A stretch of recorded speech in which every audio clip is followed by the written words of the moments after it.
Καλημέρα. Παίρνοντας μια πρωτοβουλία, βλέποντας ότι μια δημοτική παράταξη ιδρύεται μετά την άλλη, χωρίς να ασχολούνται τελικά με σοβαρά θέματα και επειδή έχοντας χρόνια γνώση των περιβαλλοντικών ζητημάτων της περιοχής και ασχολούμενος και με το ΖΜΕΦ Καρδίας,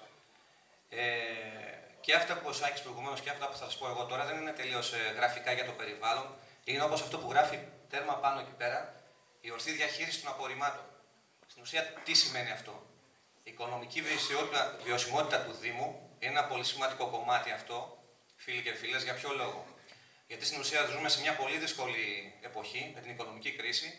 Τα μόνα έσοδα δυστυχώς που έχουν οι Δήμοι πλέον σε όλη την Ελλάδα και θα είναι και χειρότερα από εδώ και ως εξής είναι τα δημοτικά τέλη, δηλαδή αυτά που δίνουμε εμείς και επιχειρήσεις, και θα πρέπει να βρουν έναν τρόπο να αυξηθούν τα έσοδα. Αυτό μπορεί να γίνει ή με την επισκεψιμότητα που μπορεί να έχουν τα στρατόπεδα, με τον κόσμο, τα σχολεία που μπορεί να έρχονται μέσα, είτε με αυτό που θα σας πούμε τώρα εμείς, στην ουσία με την ορθή διαχείριση απορριμμάτων που γίνεται σε όλες τις ευρωπαϊκές χώρες, πόλεις. Είναι από τα πολύ σημαντικά οικονομικά κίνητρα που έχουν οι Δήμοι για να προωθήσουν την ορθή διαχείριση απορριμμάτων, γιατί είναι και σημαντικός κινητήριος μοχλός ανάπτυξης. Το γράψα και λίγο σαν εξίσωση και ως καθηγητής εδώ πέρα. Λίγο το προηγούμενο και λίγο ξανά επιτρέπετε. Δηλαδή, ότι τι σημαίνει αυτό, η οικονομική βιωσιμότητα του Δήμου, του δικού μας, σεβασμός στο περιβάλλον και πολιτισμός. Είναι και τα τρία αυτά. Λοιπόν, όσον αφορά τώρα την οικονομική βιωσιμότητα, θα ξεκινήσουμε λίγο για να καταλάβετε λίγο ποια είναι αυτά τα στάδια της ορθής διαχείρισης των απορριμμάτων. Απλά μια μικρή εισαγωγή, γιατί πολλοί ακούτε, αλλά ενδεχομένως να μην έχετε υπόψη τι σημαίνει. Το πρώτο στάδιο είναι η πρόληψη. Αυτά που λέω εδώ πέρα τα έχουμε βγάλει από τη φαντασία μας. Τα εφαρμόζονται στις ευρωπαϊκές χώρες εδώ και πάρα πολλά χρόνια, δεκαετίες. Υπάρχουν συγκεκριμένα ευρωπαϊκά κονδύλια που δυστυχώς δεν χρηματοδοτούνται στην Ελλάδα, γιατί δεν τα ζητούν οι Δήμοι στην ουσία για να τα εφαρμόσουν. Το πρώτο πράγμα είναι η πρόληψη. Δηλαδή, προσπαθώ να κάνω λιγότερα σκουπίδια. Θα πει κανείς πώς μπορείς να αναγκάσεις κάποιον. Θα σας πω μόνο ένα απλό παράδειγμα. Ας πούμε, π.χ. η τάση που υπάρχει εδώ και χρόνια, π.χ.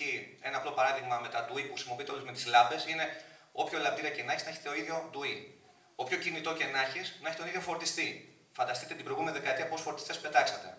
Αυτά ήδη σε όλες τις ευρωπαϊκές χώρες υπάρχουν και αναγκαστικά ήρθαν στην Ελλάδα. Δηλαδή, η πρόληψη στην Ελλάδα έγινε έμεσα μέσω των ευρωπαϊκών χωρών. Το δεύτερο και πάρα πολύ σημαντικό στάδιο είναι η προετοιμασία για επαναχρησιμοποίηση. Η επαναχρησιμοποίηση τι σημαίνει?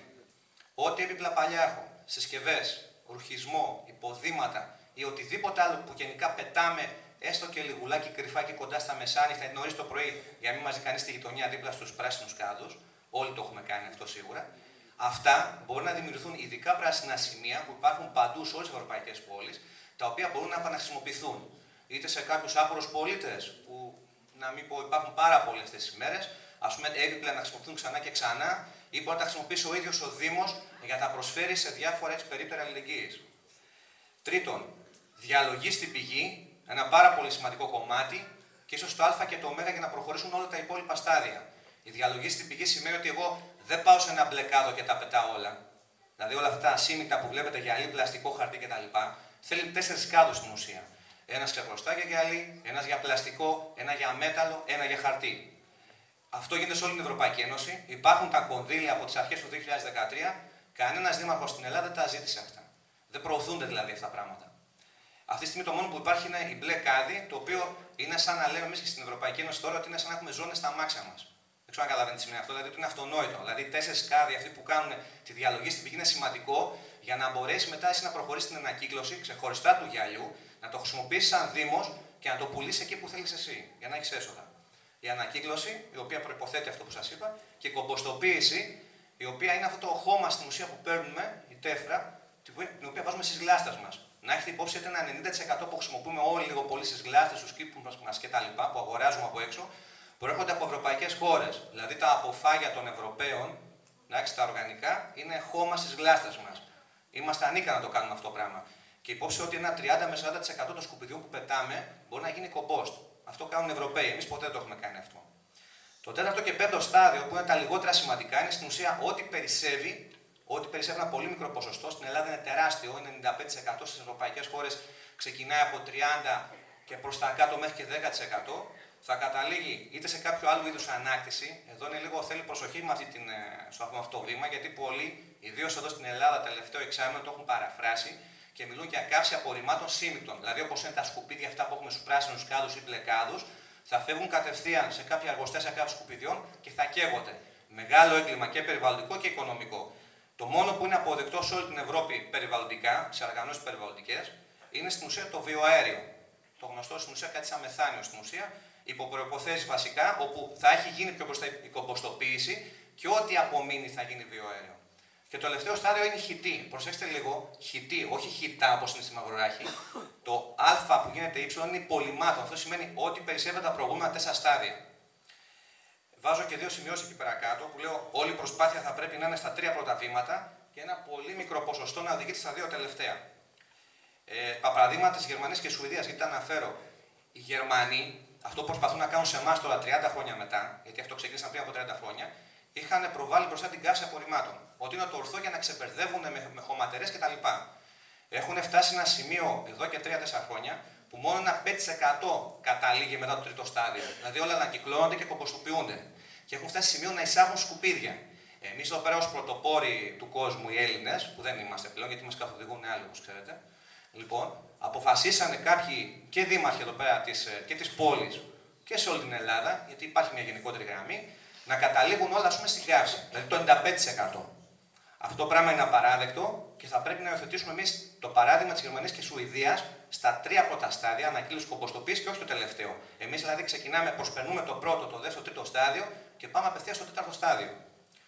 Και μια σημείωση νούμερο 2, λέω ιδιαίτερη βαρύτητα στη ασφάλιση ότι δεν θα υπάρχει ανάμειξη και επιμόλυνση με επικίνδυνα απόβλητα. Αυτό είναι ένα πολύ σημαντικό κομμάτι που δεν το καταλαβαίνει ο κόσμος. Αυτή τη στιγμή, εδώ και πάρα πολλά χρόνια, στους γνωστούς πράσινους κάδους υπάρχει ανάμειξη επικίνδυνων υλικών, αποβλήτων. Τι σημαίνει αυτό? Οποιαδήποτε βιομηχανία, βιοτεχνία, ακόμα και νοσοκομεία, μπορεί να μειγνύουν τα απόβλητα αυτά που έχουν, στην ουσία τα επικίνδυνα, να τα βάλουν στους πράσινους κάδους για χύψη λόγους, γιατί έχει ένα αλφα κόστος διαχείρισης. Αυτό είναι πάρα πολύ επικίνδυνο και για το περιβάλλον, αλλά και για όποια προσπάθεια ανακύκλωσης. Γιατί πολύ προφανώς θα μπορούμε να κομποστοποιήσουμε, έχοντας μέσα ενεργά ή επικίνδυνα απόβλητα και προφανώς να γίνει κάποια ανακύκλωση. Τώρα, ποια είναι τα ωφέλη της ορθής διαχείρισης των απορριμμάτων? Πρώτο, και ίσως σημαντικότερο απ' όλα, οικονομική βιωσιμότητα του Δήμου και κινητήριος μοχλός ανάπτυξης. Αυτό πώς θα επέλθει τώρα? Α. Με δραστική μείωση των απορριμμάτων. Θα σας αναφέρω ένα μικρό παράδειγμα. Αυτή τη στιγμή ο Δήμος μας παράγει περίπου 40.000 τόνους σκουπίδια το χρόνο και δίνει περίπου 1.000.000 ευρώ για ταφή στη Μαυροράχη, ο σύνδεσμο ΟΤΑ. Αν εμείς κάναμε μια στοιχειώδη μείωση των απορριμμάτων με αυτά που αναφέρθηκαν πιο πάνω, με την ορθή διαχείριση απορριμμάτων, με 10% όπως λέω, που δεν είναι μεγάλο νούμερο, σημαίνει ότι κατευθείαν γλιτώνουμε περίπου 100.000 ευρώ το χρόνο. Φανταστείτε αυτό μακροπρόθεσμα πόσα λεφτά είναι. Ζούμε σε μια πενταετία. Λοιπόν, αν θέλουμε να μιλήσουμε για την επόμενη πενταετία των δημοτικών εκλογών, θα είναι 500.000 ευρώ. Θα γίνει 20%, θα είναι 1 εκατομμύριο ευρώ. Θα είναι 30%, θα είναι 1,5 εκατομμύριο ευρώ. Αυτό είναι το πρώτο που αναφέρω, θα επιφέρει μικρότερο κόστος ταφής. Και όχι μόνο αυτό, θα έχουμε και λιγότερα δρομολόγια, δηλαδή μικρότερο κόστος μετακίνησης και συντήρηση των απορριμματοφόρων. Δεν θα χρειαστούν, στην ουσία 100, θα χρειαστούν 80 απορριμματοφόρα. Β. Το μεγάλο deal που γράφουμε εδώ πέρα πάνω. Συμφωνία. Κέρδη και έσοδα. Γιατί πρέπει να μας ενδιαφέρει από εδώ και πέρα πώς να βρούμε άλλους εναλλακτικούς τρόπους για να βγάλουν έσοδα οι Δήμοι. Από την εκμετάλλευση των ανακυκλούμενων υλικών, από την κομποστοποίηση, από την επανάχρηση υλικών. Προσέξτε λίγο.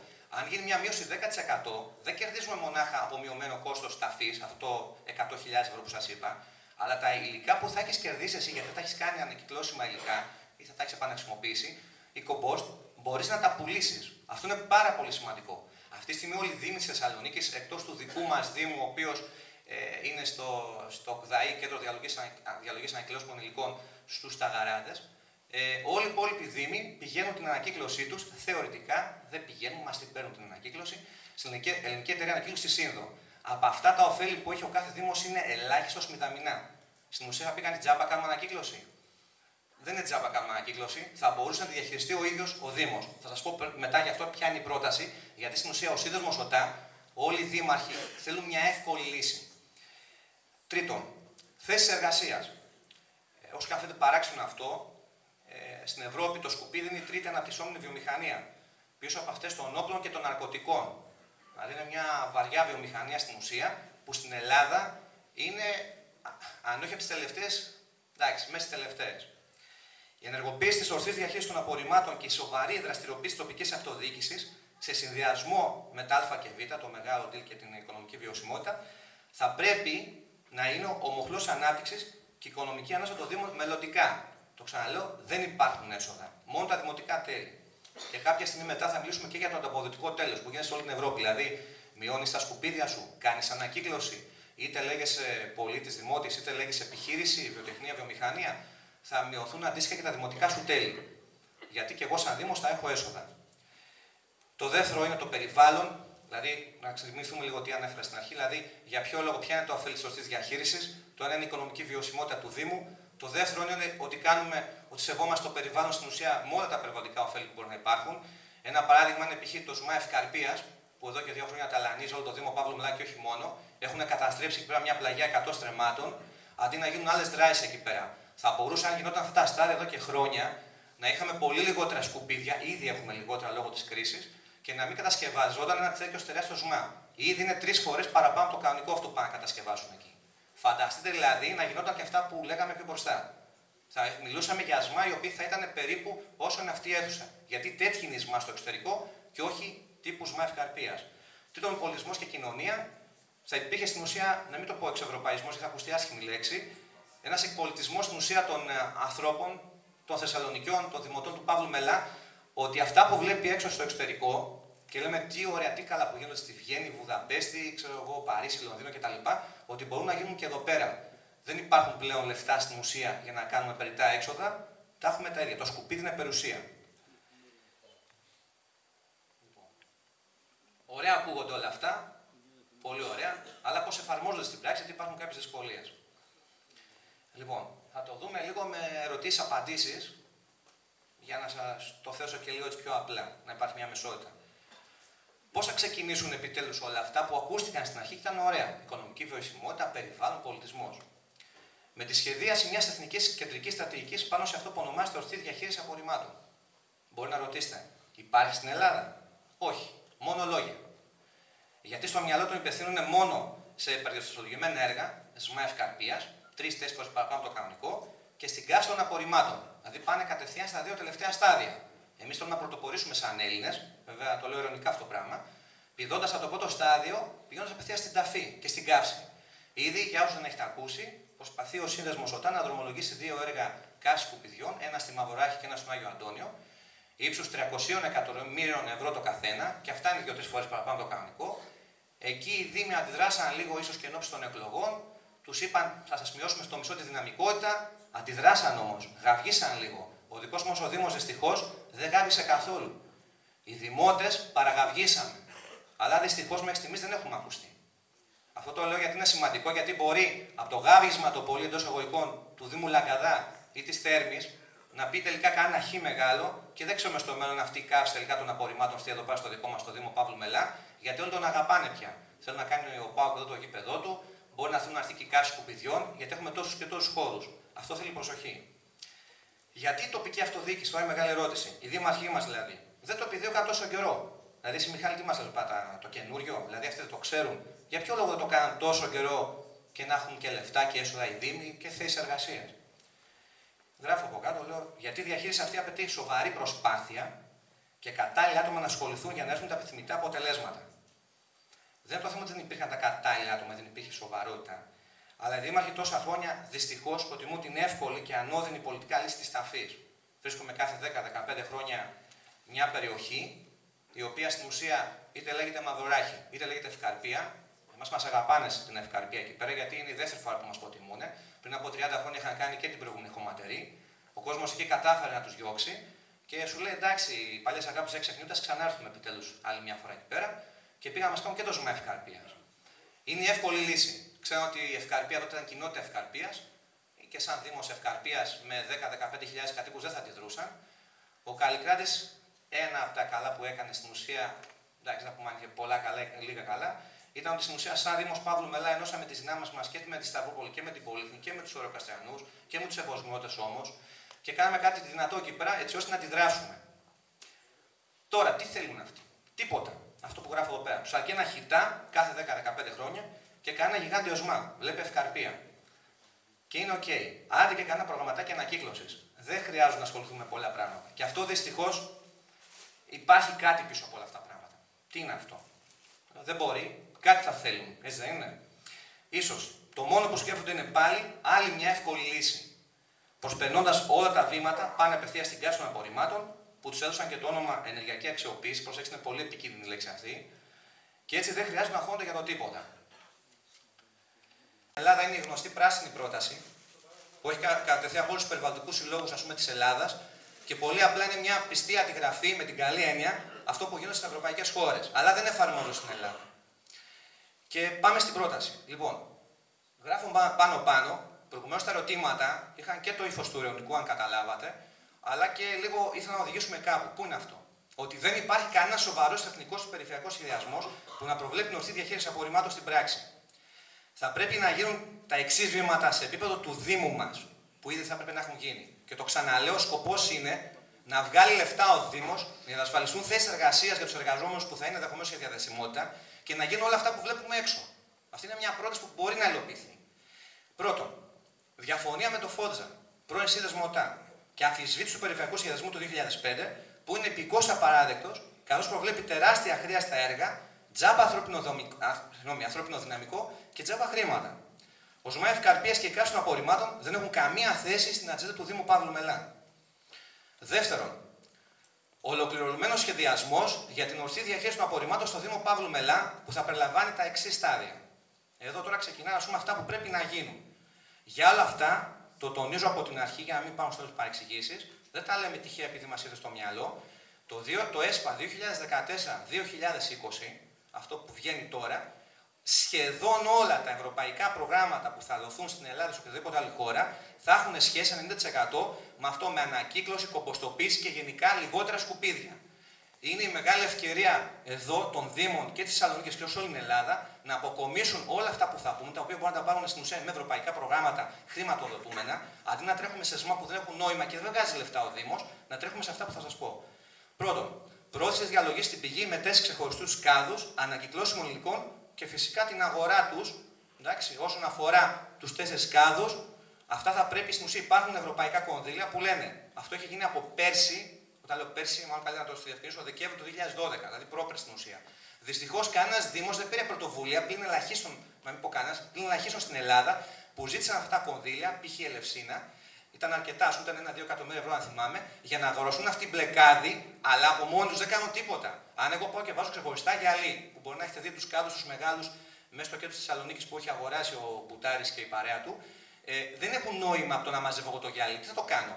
Πρέπει επομένως να έχω. Αυτό που γράφουμε παρακάτω στο Β, αγορά σπαστήρα γυαλού. Και αυτό το επιχορηγεί, το χρηματοδοτεί, η Ευρωπαϊκή Ένωση. Και θρηματιστή αδρανών υλικών. Στην ουσία, ποιο είναι το νόημα, για ποιο λόγο να το κάνουμε σε αυτό και να μην το πηγαίνουμε απευθείας στη Σύνδο? Αυτό που λέμε παρακάτω, για να εμπορευόμαστε, εντός εισαγωγικών όταν εννοείται πάντα, απευθείας σαν Δήμος το γυαλί στους εμπόρους. Ο Δήμος Παύλου Μελά έχει εκατοντάδες μεγάλες επιχειρήσεις, βιοτεχνίες και εργοστάσια, ό,τι θέλει ο καθένας μπορεί να πει. Μπορούμε από τα μαγαζιά, δίνοντάς τους ένα κίνητρο, π.χ. μου διαμείζεις εμένα τον κάδο εδώ κάθε Παρασκευή στο Κύριακο που έχεις τις εκδηλώσεις σου, γιορτές κτλ. Τον κάδο αυτό με γυαλί. Εγώ μπορώ να σου εξασφαλίσω σαν Δήμος μείον 10, μείον 20%, το λέω τελείως τυχαία, μην το κάνετε το νούμερο αυτό, τα δημοτικά σου τέλη για να υπάρχει κίνητρο. Αυτό που λέω εγώ εδώ πέρα ακούγεται ωραία, αλλά δεν είναι της Ελλάδας ή του Μιχάλη, γίνεται σε όλες τις ευρωπαϊκές πόλεις. Σε όποιο κλαμπ υπάρχει στην Ευρωπαϊκή Ένωση, ας πούμε, π.χ. υπάρχει έξω και ένας κάδος με γυαλί του μαγαζιού. Μου το γεμίζει εμένα, μου το φέρνει τη Δευτέρα. Σου μειώνω εγώ μείον 20%, μείον 30% τα δημοτικά σου τέλη. Νομίζω ότι υπάρχει πιο ωραίο κίνητρο από αυτό. Τα αδρανή υλικά που λέμε είναι όλα αυτά που είναι από τα πετά. Αντί να τα πετάμε εκεί που έδειξε ο Σάκης προηγουμένως στο Καρατάσου ή οπουδήποτε αλλού πίσω από το Τιτάνα που υπάρχουν πολλά έρευνα κτλ. Δημιουργείς ένα πράσινο σημείο στην ουσία. Πάνε και όλα τα αδρανή υλικά. Δεν έχει ένα θρηματιστή, ένα σπαστήρα στην ουσία και μπορεί αυτό να το εμπορευτεί μετά. Γιατί να το πάρει ο καθής και να βγάλει λεφτά και όχι σαν Δήμος? Τρίτον, φορητές πρέσες για υλικά ανακύκλωση και για σύμμικτα υλικά. Στην ουσία, ότι είναι ο ΖΜΑΕΦ Καρπίας. Αλλά όχι ο ΖΜΑΕΦ Καρπίας όμως. Ο ΖΜΑΕΦ Καρπίας είναι ένας σταθμός μεταφόρησης απορριμμάτων, αλλά σταθερού τύπου. Εμείς θέλουμε φορητού τύπου. Δηλαδή, μια μικρή πρέσα, υπόψη να σε αυτό το χώρο χωράνε 2 τέτοιες, όπου η μία μπορεί να είναι για τα σύμμικτα υλικά, ό,τι δηλαδή θα καταλήγει τελικά σε ταφή, και μία πρέσα που θα είναι για τα ανακυκλώσιμα υλικά. Για ποιο λόγο? Ό,τι γυαλί, πλαστικό, μέταλλο μαζεύουμε και το ξεχωρίζουμε, να μπορούμε να το πρεσάρουμε και μετά με δικά μας κοντέινερ το εμπορευόμαστε. Δηλαδή στην ουσία να παρακάψουμε τη διαδικασία αυτή που κάνει ο σύνδεσμος ΟΤΑ, που μας δίνει ψίχουλα, κυριολεκτικά ψίχουλα, Υπάρχει μια ανταπόδοση, η οποία είναι ελάχιστη βασικά, γίνεται 3-4% ανακύκλωση για να καταλάβετε στο 100% των υλικών που παράγουμε, σαν σκουπίδια. Λοιπόν, μπορούμε αυτό σαν Δήμος να το διαχειριστούμε διαφορετικά. Τέταρτον, απέτηση για την κατασκευή του κέντρου διαλογής ανακυκλώσιμων υλικών. Που ο Σύνδεσμος ΟΤΑ εξαφάνισε ως διαμαγεία στο τεχνικό πρόγραμμα. Ήταν εγκεκριμένο, είχαν βγει τα κονδύλια από την Ευρωπαϊκή Ένωση, υπήρχαν οι μελέτες, υπήρχαν τα πάντα. Και ενώ αυτό υποτίθεται θα ήταν μια ανάσα πνοής προς την περιοχή, ότι θα μας έδινε το δικαίωμα τα προηγούμενα στάδια, το ΑΒΓ, θα τα πηγαίναμε, ας πούμε, εκεί, θα γινόταν η διαλογή για να μπορούμε να τα χρησιμοποιήσουμε σαν Δήμος, ξαφνικά το εξαφανίσανε. Εμείς το ζητούμε πίσω αυτό. Πέμπτο, αγορά κομποστοποιητών και δημιουργία δικτύου στον αστικό ιστό. Αυτό γίνεται παντού, δεν θα το αναλύσω παραπάνω. Μπορεί να ξεκινήσει και στην Ελλάδα αυτό. Μπορεί να ξεκινήσει από το ΣΥΓΜΑ ΤΑΦ, δίκτυο μηχανικών κομποστοποιητών. Είναι μια νέα τεχνολογία, πιο μεγάλοι κομποστοποιητές. Ίσως θα έχετε δει στην μακριά Οροκάστου, στη Σταυρούπολη, που υπάρχουν κάτι πράσινοι μεγάλοι κάδοι εδώ πέρα πίσω στο πάρκινγκ. Αυτοί οι κομποστοποιητές είναι 10 φορές μεγαλύτεροι. Και τι γίνεται, μπορούν να μπουν σε ξενοδοχεία, σε χώρους εστίασης, όπως είναι μαγαζιά διασκέδασης, και αντί να πετάνε 20-20 σακούλες στα οργανικά, τα αποφάγια κτλ., μπορούν να πηγαίνουν εκεί και να τα χρησιμοποιεί ο Δήμος σαν τέφρα, σαν χώμα στην ουσία. Έβδομο, αγορά μηχανήματος πελετοποίησης των πλατείων φύλων και χόρτου. Αυτό γίνεται σε πάρα πολλές χώρες. Ήταν κατασκευή πράσινων σημείων, αυτό είναι πάρα πολύ σημαντικό. Από τα πολύ σημαντικά, δηλαδή να υπάρχουν κάποια συγκεκριμένα κλειστά σημεία όπου θα πηγαίνουν και ο ρουχισμός, έπιπλα, υποδήματα, παιχνίδια, ό,τι είναι για πέταμα, να μην καταλήξουν στους πράσινους κάδους, αλλά εκεί πέρα. Πρώτο τελευταίο, και ίσως το πιο σημαντικό από όλα αυτό που σας ανέφερα, ανταποδοτικό τέλος σε πολίτες και σε επιχειρήσεις, καταστήματα. Γράφω εκεί, τα έχουμε πει αυτά τα πράγματα. Ένα αντίστοιχο μπορεί να γίνει και στα σχολεία του Δήμου, γιατί στην Ευρώπη κάπως έτσι ξεκίνησε το για παράδειγμα. Δεν ξεκίνησε ξαφνικά ότι οι Γερμανοί, οι Αυστριακοί, οι Γάλλοι είναι καλύτεροι από εμάς και εμείς πώς θα ξεσηκωθούμε. Από τα σχολεία. Δηλαδή πήγαν στα σχολεία και τους είπαν: κοιτάξτε, γονείς, υπάρχουν εδώ πέρα 5 κάδοι. Αυτό ισχύει για το τελευταίο, τηγανέλο. Μπορείτε να μου γεμίζετε με αυτούς τους κάδους. Εγώ θα δίνω ένα μέρος αυτών των χρημάτων και θα σας δίνω σαν σχολική επιτροπή λεφτά στο σχολείο. Θα σας δίνω το πετρέλαιό σας, το φυσικό αέριό σας. Νομίζω αυτό είναι ότι καλύτερο για να ξεκινήσει από τα μικρά παιδιά κιόλας, σαν παιδιά, και να φτάσει και στους πιο μεγάλους. Λοιπόν, τελευταία. Αυτό θέλει μια ενημέρωση προς τους πολίτες και συνεργασία με όμορους Δήμους. Μπορεί να συνεργαστούμε και με το Ρόκαστο και με τον Εύωσμο σε αυτά τα θέματα. Όσον αφορά αυτό που σας είπα και προηγουμένως, ότι αυτά χρηματοδοτούν όλα το ΕΣΠΑ 2014-2020. Και ένα τελευταίο, με την εφαρμογή των παραπάνω, τα περισεβούμενα υπολείμματα μπορούν να διηγούνται σε χιτή, σε υπολείμματα. Εκτιμάται ότι οι ποσότητες των υπολείμματων θα πρέπει σταδιακά να μειώνονται, οπότε σε βάθος χρόνου η εξάρτηση των ΟΤΑ, του σχητή και του ΣΜΑ θα είναι μικρή. Π.χ. σε 10-15 χρόνια μπορεί να καταλήγει μόνο ένα 10-15% αντί του 90-95% που καταλήγει τώρα. Αν επιτρέπετε, έχω βάλει 10 φωτογραφίες μετά, δεν ξέρω αν αξίζει ο κόμπος, να τις πάρεις λίγο γρήγορα, Σάκη. Δεν εμπιστευόμαστε στο σύνδεσμο ΟΤΑ, τουλάχιστον επειδή μιλάω για μένα, δεν εμπιστεύομαι το σύνδεσμο ΟΤΑ, γι' αυτό είπαμε ένας ολοκληρωμένος σχεδιασμός σαν Δήμος και όχι σαν σύνδεσμος ΟΤΑ με τους υπόλοιπους συνδέσμους. Είδε ο νυν πρόεδρος του συνδέσμου ΟΤΑ, ο κ. Γεράνης, έχει καταδικαστεί για περιβαλλοντικά εγκλήματα. Αν δεν πιστεύει σε κάποιον ο οποίος έχει ήδη καταδικαστεί για περιβαλλοντικά εγκλήματα, θα τον έχεις για πρόεδρο, για να σου εφαρμόσει τον περιφερειακό σχεδιασμό, ο οποίος είναι απαράδεκτος. Λοιπόν, αυτά που βλέπετε εδώ πέρα είναι, λίγο συγγνώμη, είναι από τη χωματήρια του Ερβενίου τα προηγούμενα. Είναι τα διασταλάζοντα υγρά που δεν έχουν απλάσει ακόμα τη χωματήρια του Ερβενίου. Αυτά είναι μέσα αυτά που θα πρέπει να γίνουν. Ένας τόπος, για να πάρετε μια ιδέα, γιατί δεν ξέρω πώς το είδε ο καθένας και πώς μπορεί να το βλέπει. Στους Ταγαράδες, πριν από 3 μήνες, πήρε ο Δήμος Τέχνης 14 εκατομμύρια ευρώ για την ανάπλασή τους. Εκεί πέρα πάει μισή Θεσσαλονίκη τα σχολεία τους. Εγώ, σαν καθηγητής, έχω πάει 3 φορές εκεί πέρα. Δίνουμε λεφτά εκεί πέρα και δίνουμε λεφτά στο Δήμο Θέρμης. Εμάς εδώ πέρα στάζουν αυτά τα ζουμιά. Και η καημένη Ευκαρπία και ο Δήμος Παύλου Μελά πήρε 1 εκατομμύριο ευρώ μετά τις συμφωνίες των κατοίκων της. Όχι, κύριοι, θα δώσει εκεί πέρα 10-14 εκατομμύρια ευρώ για να είναι πόλος έλξης, να γίνει όλη η Θεσσαλονίκη. Ας τα περάσουμε γρήγορα. Λοιπόν, αυτό με το ΣΜΑ που έχει γίνει από τα δικαστήρια, τα σπιτάκια που έχουμε πάνω στο ΣΜΑ, ο αγώνας που έχουν κάνει οι κάτοικοι πάνω. Στην ουσία, λίγο εκεί στο λίγο σε το προηγούμενο. Λοιπόν, αυτό που λέγαμε προηγουμένως, μπορεί να φαίνεται γραφικό, αλλά δεν είναι καθόλου γραφικό. Είναι δίπλα στο Τιτάνα 100 στρέμματα πλαγιάς τα ρημάξανε. Αυτά δεν τους αφήσουμε έτσι να περάσει το πράγμα. Και η τελευταία φωτογραφία, σε αυτούς χρωστάμε πολλά. Είναι οι μαθητές από κάποια στιγμή που είχαν έρθει πάνω, δεν μας αφήσαν να κάνουμε τα έργα εκεί πέρα, αστυνομία κτλ. ήρθαν όλα τα σχολεία της Ευθυκαρπίας, γυμνάσιο, λύκειο και δημοτικά, και τα παιδιά με μια αποπή ήρθανε εκεί πέρα πάνω. Αυτό είναι το μήνυμα. Αυτά που λέμε δεν κάνουμε για μένα, για εσάς και για οποιαδήποτε παράταξη. Είναι για τα παιδιά. Το χρωστάμε σε αυτούς. Αυτά. Ευχαριστώ πολύ.